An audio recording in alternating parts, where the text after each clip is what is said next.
तो वे बीजेपी विधायक मुकेश शर्मा से खास बातचीत की है हमारे सहयोगी करण जयसिंह ने, सुनिए।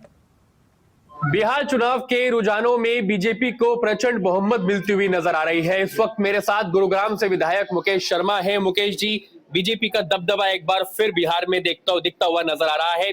आप खुद बिहार में गए थे, कैसे देख रहे हैं रुझानों को आप?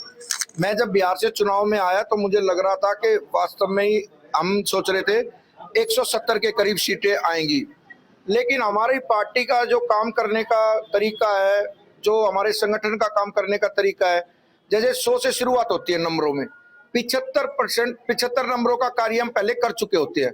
हमारा बूथ प्रमुख, हमारे शक्ति केंद्र, हमारे पन्ना प्रमुख, ऐसे करके हमारा पूरा ग्राउंड तैयार था। जैसे जैसे टिकटों की घोषणा होती रही, चुनाव एक पार्टी तो बिल्कुल आज पूरे देश में डाउन है, उस पार्टी का जिक्र हम करते भी नहीं ना। मुझे उनका लगता है कि वो उसका बिहार में भी कुछ वो नहीं था। वो व्यक्ति, बिहार का चुनाव हो रहा था, हरियाणा की बातें करते हैं तो उस व्यक्ति को कोई भी व्यक्ति सीरियस नहीं लेता।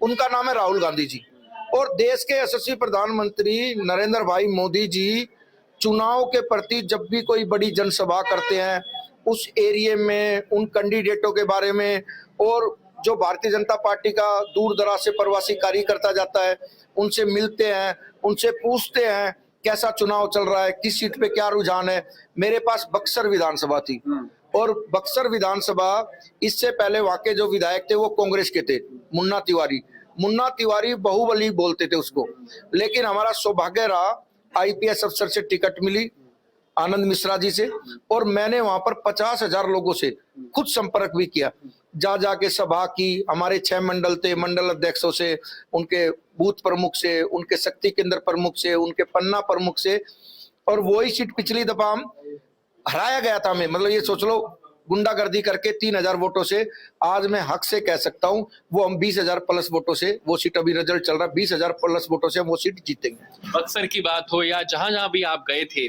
कौन कौन से मुद्दे आपने देखे जिसमें जो बिहार के लोग हैं जिसको पसंद कर रहे थे? कौन से ऐसे काम थे नीतीश सरकार के जिसको लोग पसंद कर रहे थे? आज मैं जब बिहार से आया तो मैं जो बिहार के बारे में, जब मैंने पहले गया था, जब मैं रेसलर था तो मैं बिहार गया था, तो मैंने अब बिहार देखा तो बिहार तो बिल्कुल बदला हुआ बिहार था।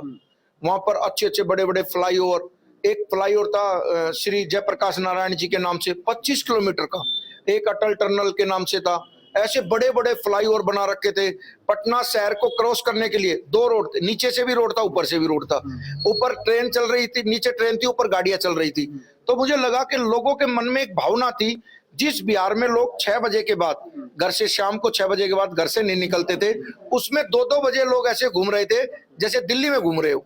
तो मुझे लगा कि वास्तव में ही मोदी जी के नेतृत्व में और नीतीश जी के नेतृत्व में बिहार बिल्कुल बदला हुआ बिहार था। महागठबंधन की बात करें, कांग्रेस की बात करें, क्योंकि कांग्रेस जितनी सीटों पर लड़ी, 60 सीटों पर लड़ी, लेकिन अब रुझानों में लग रहा है कि 10 से कम सीट कांग्रेस को मिल रही है। कांग्रेस को कहां देख रहे हैं आज आप? कांग्रेस में ना तो कांग्रेस का कोई संगठन है और ना कांग्रेस का कोई शीर्ष नेतृत्व है। जो नेतृत्व कांग्रेस का कर रहा है श्री राहुल गांधी जी, उन व्यक्ति के बिहार का चुनाव चला हुआ था, और जब मैं बिहार का चुनाव चला हुआ था तो आपने आते ही मुझसे एक सवाल पूछा, वो था वोट चोरी के ऊपर। मैंने कहा उनको चुनाव चला हुआ है बिहार का, बात कर रहे हैं हरियाणा की। और आज मैं आपसे हक के साथ कह सकता हूं, उस दिन तो मैंने जवाब दिया नहीं था। ये जो वोट चोरी का मामला भी है, ये भी गुड़गांव से शुरुआत हुई, और कांग्रेस के लीडर ने उसकी शुरुआत की थी वोट चोरी की।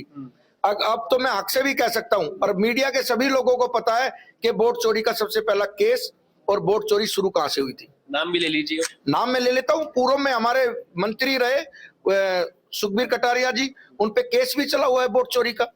तो जब ये विषय चला हुआ, आज उन्हीं के सपुत्र हरियाणा में कांग्रेस के युवा के अध्यक्ष हैं।